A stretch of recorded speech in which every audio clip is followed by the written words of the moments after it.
ఉగ్రవాదంపై పోరులో భారత్తో కలిసి నడుస్తామన్నారు అమెరికా విదేశాంగ మంత్రి మార్కో రూబియో. భారత్ అమెరికా మధ్య సంబంధాలు చాలా బలంగా ఉన్నాయన్నారు. చాలా కాలంగా పెండింగ్ లో ఉన్న వాణిజ్య ఒప్పందం త్వరలోనే కొలిక్కి వస్తుందన్నారాయన. మరోవైపు ప్రధాని నరేంద్ర మోదీపై ప్రశంసలు కురిపించారు అమెరికా అధ్యక్షుడు డొనాల్డ్ ట్రంప్. భారత్ అమెరికా మధ్య సంబంధాలు కొనసాగుతున్నాయని, మున్ముందు ఇవి మరింత బలపడతాయన్నారు అమెరికా విదేశాంగ మంత్రి మార్కో రూబియో. భారత్ పర్యటనలో భాగంగా వివిధ కార్యక్రమాల్లో ఆయన పాల్గొన్నారు. భారత్ అమెరికా మధ్య చాలా కాలంగా పెండింగ్లో ఉన్న వాణిజ్య ఒప్పందం త్వరలోనే ఖరారవుతుందనే ఆశాభావం వ్యక్తం చేశారాయన. ప్రపంచం ఎదుర్కొంటున్న దాదాపు అన్ని సమస్యలపై ఇరు దేశాలు ఒకే విధంగా ఆలోచిస్తున్నాయన్నారు రూబియో. ఉగ్రవాదంపై పోరులో భారత్ అమెరికా కలిసి నడుస్తాయన్నారు రూబియో. రెండు ఉగ్రవాద బాధిత దేశాలే అన్నారాయన. భారత్లో పర్యటించడం గర్వంగా ఉందన్న రూబియో గల్ఫ్ సంక్షోభం, రష్యా ఉక్రెయిన్ యుద్ధంపై చర్చించినట్లు వివరించారు. అమెరికాతో ఒప్పందంలో కొన్ని అంశాలపై భారత్కు అభ్యంతరాలు ఉన్నాయన్నారు భారత విదేశాంగ మంత్రి జైశంకర్. 140 కోట్ల మంది భారతీయుల ప్రయోజనాలే తమకు ముఖ్యమన్నారాయన. ఆటంకాలు లేని సముద్ర వాణిజ్యానికి భారత్ కట్టుబడి ఉందని స్పష్టం చేశారు.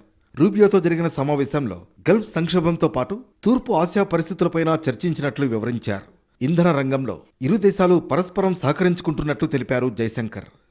అమెరికా 250వ స్వతంత్ర దినోత్సవాన్ని పురస్కరించుకుని ఢిల్లీలోని అమెరికా ఎంబసీలో జరిగిన వేడుకల్లో రూబియో పాల్గొన్నారు. ఈ కార్యక్రమంలో ఫోన్ కాల్ ద్వారా పాల్గొన్నారు అమెరికా అధ్యక్షుడు డొనాల్డ్ ట్రంప్.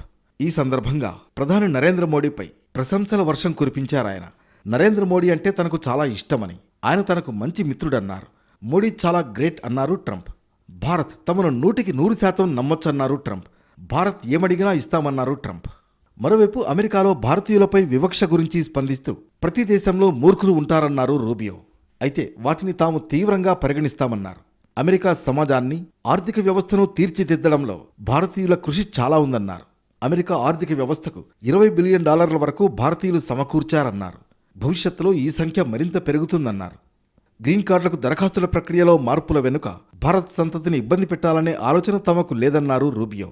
ప్రపంచవ్యాప్తంగా గల అన్ని దేశాలకు ఇది వర్తిస్తుందన్నారు. మార్కో రూబియోతో జాతీయ భద్రతా సలహాదారు అజిత్ దోవల్ కూడా సమావేశమయ్యారు. భారత్ అమెరికా మధ్య రక్షణ సహకారంపై చర్చించారు.